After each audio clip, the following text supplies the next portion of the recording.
সে পাগলাগারদ থেকে বের হওয়া মানিক সাহেব জাস্ট বিকজ সে হাসিনার লোক, আওয়ামী লীগ সাপোর্টার, শেখ হাসিনা কি করলো?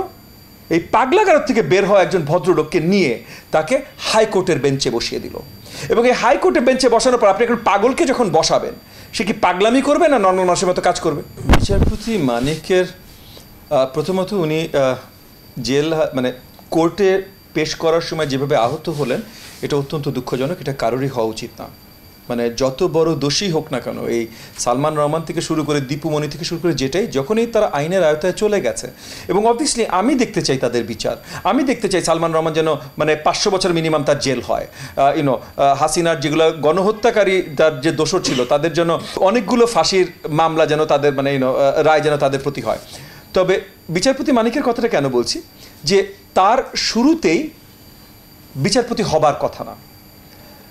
2009 সালে হাসিনা ক্ষমতায় আসার পর পুলিশ প্রশাসন থেকে শুরু করে জুডিশিয়ারি অনেক জায়গায় তার লোক ঢুকানোর জন্য দেশের বাইরের হতো, যেমন বেনজির, হারুন, এরকম অনেককেই তারা সে দেশে ফিরিয়ে নিয়ে আসে। এর মধ্যে একজন ছিল বিচারপতি মানিক।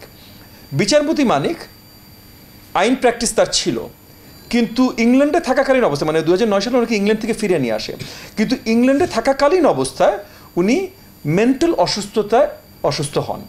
এবং একটা পর্যায়ে যে এতটাই অসুস্থ হন যে 1 বছরের ঊর্ধ্বে উনি ইনস্টিটিউশনালাইজ ছিলেন, মানে উনি অফিসিয়ালি পাগলাগারদে ছিলেন 1 বছরের ঊর্ধ্বে। সেই পাগলাগারদ থেকে বের হওয়া লোক, মানে আপনি এখন একটু চিন্তা করেন ভাই, অল্প একটু মেন্টাল অসুখ হলে কি কেউ পাগলাগারদে যায়? না, আপনি ওষুধে বা থেরাপিতে ঠিক হন।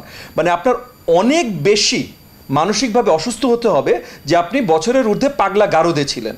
সেই পাগলাগারদ থেকে বের হওয়া মানিক সাহেব জাস্ট বিকজ সে হাসিনার লোক, আওয়ামী লীগ সাপোর্টার, শেখ হাসিনা কি করলো?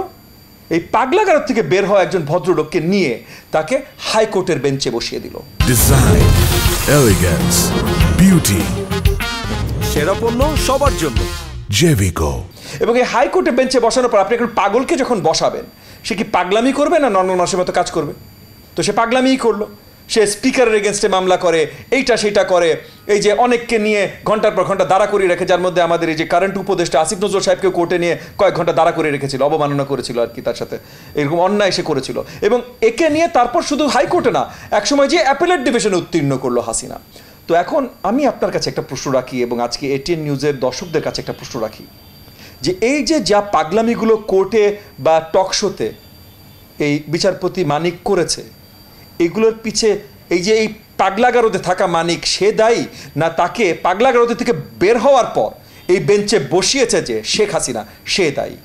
আর তাহলে যদি সাজা হতে হয়, মানে আপনারা যদি মারতেই হয়, তাহলে এই মারটা আসলে কার গায়ে পড়া উচিত? বিচারপতি মানিক, না পাগলাগারদ থেকে বের হওয়া একজন পাগলকে নিয়ে বাংলাদেশের সবচেয়ে উচ্চতর কোর্টে, আদালতে, হাইকোর্টের বেঞ্চে বসানো দোষ মানে এই ফ্যাসিস্ট শেখ হাসিনা?